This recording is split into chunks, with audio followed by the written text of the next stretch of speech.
Hello guys, कैसे हैं हम सब? Welcome back to my channel. So guys, आज के वीडियो में दो प्रिंटर्स है ब्रदर के। ये दोनों मॉडल, इनके फीचर्स काफी सेम ही है, ठीक है। पर एक हो गया लेटेस्ट, एक हो गया ओल्ड मॉडल, ठीक है।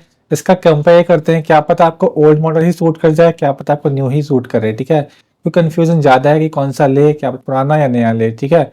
तो वैसे तो नॉर्मली लोग सोचेंगे हम नया मॉडल ले, क्या पता आपको पुराना ही समझ आ जाए, ठीक है। तो ये बार देख लेते हैं कि दोनों में क्या फर्क है, तो आपको एक आइडिया भी हो जाएगा कि हाँ ये अपडेटेड वर्जन है, इसमें ऐसा क्या बदला है चीज प्रिंटर में। इससे आपको ये पता लगेगा कंपनी ने क्या क्या चेंजेस करे हैं इस प्रिंटर में, तो ये भी आपको आइडिया हो जाएगा। तो वीडियो पूरा कंप्लीट देखना, कोई भी कंफ्यूजन है आप मुझे कमेंट जरूर करना।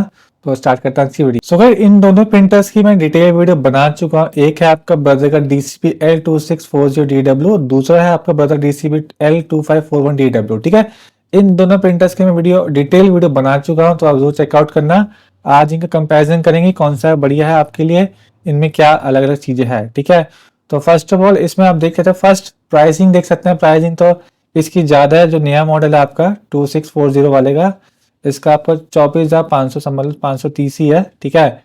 तो आपको ये इतने का पड़ेगा, और जो आपका है 2541 ये आपको पड़ेगा 22,300 का, ठीक है।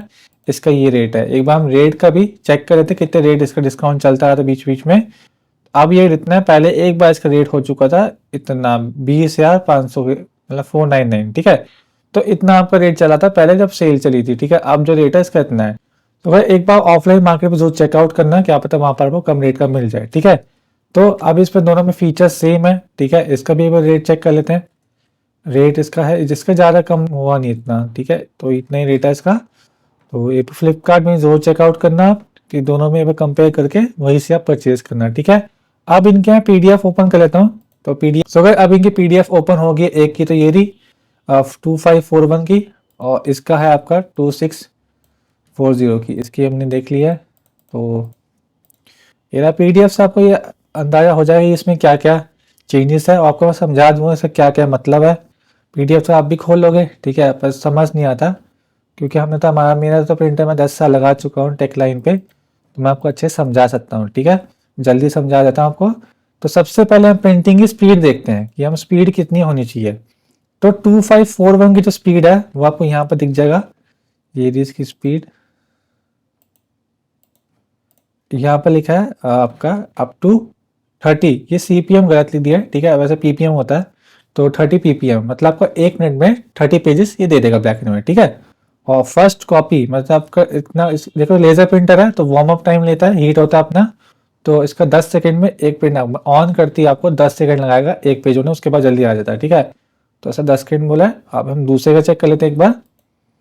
तो इसमें आपको 34 से 36 पीपीएम, ठीक है। 34 तो 34 और 36 पीपीएम दे रखा है इसके अंदर। तो यहाँ पे ऐसे कि दो की दे रखा है, एक तो आपका A4 हो गया, एक होता है लेटर हो गया, ठीक है। तो वैसे तो A4 ही प्रिंट होता है, हम 34 पीपीएम लेके चलते हैं, ठीक है। तो इसमें इतनी स्पीड मिलती है। अब इसका जो रेडी टाइम है वो आपका 8.5 सेकेंड है, 8.5 सेकेंड में आपका रेडी हो जाता है, ठीक है। तो ये चीज़ है इसके अंदर। तो मतलब ये इसमें यहाँ पर विन करता है, इसकी स्पीड फास्ट है, पर इतनी मतलब ठीक है, स्पीड फास्ट है।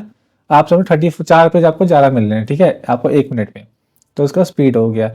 अब इसके हम प्रिंट की डीपीआई की बात करते हैं, कि प्रिंट की डीपीआई, अगर प्रिंट की क्वालिटी चेक करनी है तो इसकी डीपीआई होती है, ठीक है। तो डीपीआई हम एक बार उसकी देख लेते हैं। तो यहाँ पर आपको 600x600 डीपीआई, ठीक है। अब यहाँ पर आपको 1200x1200 डीपीआई, तो यहाँ पर फर्क है, डबल का फर्क है, ठीक है। तो ये चीज इसमें हो गया। टू साइड प्रिंटिंग इसके अंदर भी है, टू साइड प्रिंटिंग इसके अंदर भी है, ठीक है। यहाँ पर भी टू साइड प्रिंटिंग अवेलेबल है, कोई दिक्कत नहीं है, इसके अंदर दोनों चीज है। ऊपर भी लिखा होगा टू साइड प्रिंटिंग, आप देख सकते हैं यहाँ पर है, ठीक है। अब और देख लेते हैं इसके अंदर स्कैनिंग का बताया था, एक बार स्कैनिंग का चेक करें। यहाँ पर आपको 600x2400 टीपी आ रही है, एडीएफ की 600x600, और इसके मैक्स टू मैक्स जो होता है इसके अंदर 19,200 19,200, ठीक है। एक तो ये हो गया। टू साइड स्कैनिंग इसमें नहीं है, मैनुअल है, ठीक है। आप सोचो एडीएफ टू साइड है, वो नहीं है इसके अंदर, ठीक है। इसमें भी नहीं मिलेगा आपको। तो यहाँ पे एक बार मैच कर लेते हैं इसका भी स्कैनिंग का।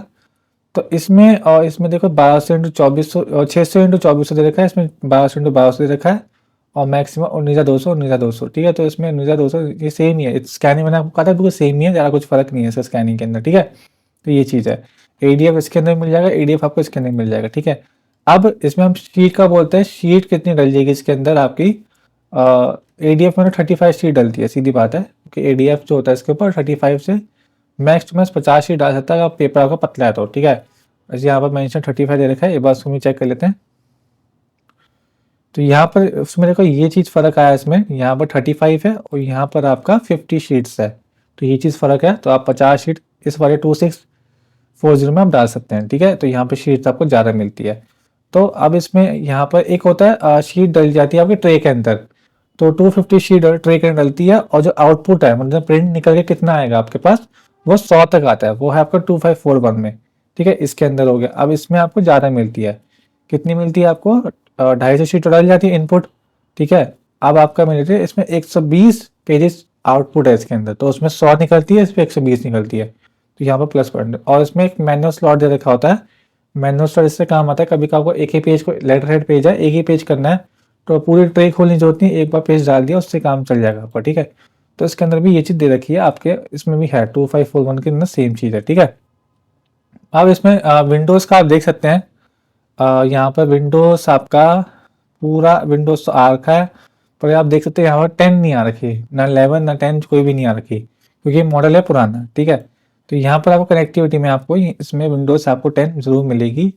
आप देख सकते हैं यहाँ पर विंडो 10 और विंडो 11 तक सपोर्ट है, तो कोई दिक्कत, वैसे आपके चल जाएगा, इससे कोई दिक्कत नहीं है। विंडो आपका 10 में चल जाएगा, कोई दिक्कत नहीं है, ऐसे इसमें ऐसे प्रॉब्लम नहीं है इसके अंदर। अब इसके हम प्रिंट की बात करते हैं, जो इसमें मेन पावर ड्रम होता है, ड्रम जो काफ़ी टाइम में ख़राब होता है ड्रम, और एक होता है कार्ट्रिज, कितने प्रिंट देता है, ठीक है। तो यहाँ पर 2640 में आपको 3000 पेजेस दे देगा आपको एक रिफिल में, ठीक है। मैक्सिमम इसकी है 5000, अगर आपके पास एक्सएल साइज है, ठीक है। वैसे 3000 की मानना आप, तो इसमें वो रखा है। और जो ड्रम की आपने कैपेसिटी वो रखी है इसके अंदर, वो है 15,000 शीट्स। 15,000 के बाद आपका ड्रम खराब होगा, ठीक है। तो इसका मतलब क्या है, ड्रम इसका हैवी है। अब इसका स्क्रीन चेक कर लेते हैं, तो इसमें से 2600 पेजेस निकलेंगे आपके, और सिर्फ 12,000 पेजेस आपके ड्रम के निकलेंगे, ठीक है। तो आपको ड्रम चेंज करना पड़ता है इसके अंदर, और वैसे तो आप मैनुअली चेंज कर सकते हैं, इसका तो पार्ट सस्ते हैं, 500-600 रुपये का ड्रम आ जाता है, पर उससे आपको ये हो सकता है वारंटी अवॉइड हो सकती है, ठीक है। तो ये चीज़ है। तो आपको क्या करना है, इसके अंदर 1 साल के अंदर ओरिजिनल कार्ट्रिज ओरिजिनल ड्रम में चलाना है, अगर आपको वारंटी वाला चाहिए, ठीक है। ये दोनों प्रिंटर में लागू होता है, क्योंकि आपको रिफिलिंग नहीं कर सकते इसके अंदर, ये थोड़ा बेकार है, इसमें रिफिलिंग तो करनी पड़ती है। आप खुद सोचो कि 2800 रुपये कौन लगाएगा एक कार्ट्रिज को रिफिल करने में, मतलब चेंज करने में, ठीक है। तो और जो रिफिलिंग हो जाती है 250 में हो जाती है, तो काफ़ी चीज़ है। तो कॉस्टिंग का थोड़ा दिन दोनों प्रिंटर में है, तो आपको रिस्क लेना पड़ेगा, रिफिल करा के तो वारंटी खत्म हो जाती है। बाकी क्या पता अलग अलग सर्विस सेंटर अलग हो, यहाँ पर तो यही चीज़ चल रहा है, तो ये चीज़ है। अब इसमें मैक्सिमम हम पेपर का बोलते हैं, मैक्सिमम 200 जीएसएम तक चाह सकते हैं, वैसे उसमें फोटो पेपर काम होता नहीं है, पर इतना सपोर्ट कर लेता है, 200-220 जीएसएम कर लेता है, कोई दिक्कत इसमें आती नहीं है। तो क्या दोनों का मैंने कंपेयर बता दिया है। तो इसमें जो विन करता है वो आपको लेटेस्ट 640 वाला ही विन करता है, क्योंकि देखो इसमें काफ़ी फीचर्स में एडवांस दे रखा है। और अगर मेरे से पूछते तो आप मैं कौन सा लेता, तो मैं 2-3 हज़ार के चक्कर में नहीं पड़ता, मैं लेटेस्ट प्रिंटर ही लेता, क्योंकि देखो ये वाला मॉडल्स में इसमें आपको सॉफ्टवेयर अलग हो जाता है, मदरबोर्ड अलग, और क्वालिटी भी अलग हो जाती है, लेटेस्ट हो जाता है, ठीक है। तो ये चीज़ बढ़िया है। तो अगर मैं होता तो 2640 ही लेता। अगर देखो इतना, अगर आपको यहाँ पर ऑनलाइन में आपको इतना रेट मिल रहा है, ठीक है, अगर 2541 का आपको रेट कम मिल रहा है इसके अंदर, तो आप इस अगर ऑफलाइन मार्केट में तो आप वो ले सकते हैं। मेरे हिसाब से अगर ये आपको 19,000 तक का मिल रहा है, तो ये 2541 मॉडल, तो ये बेस्ट है, कोई दिक्कत नहीं है। सो 22,000 की रेंज में ये बिल्कुल सही नहीं है, ठीक है। इससे बढ़िया आप 2640 ही लेना, ठीक है। तो ये मेरा ओपिनियन है, बाकी आपकी मर्जी। दोनों के लिंक डिस्क्रिप्शन में, जो चेकआउट करना है, कुछ भी डाउट है मुझे कमेंट जरूर करना है। तो मिलते हैं इसमें, आज के इतने, टेक केयर, बाय बाय।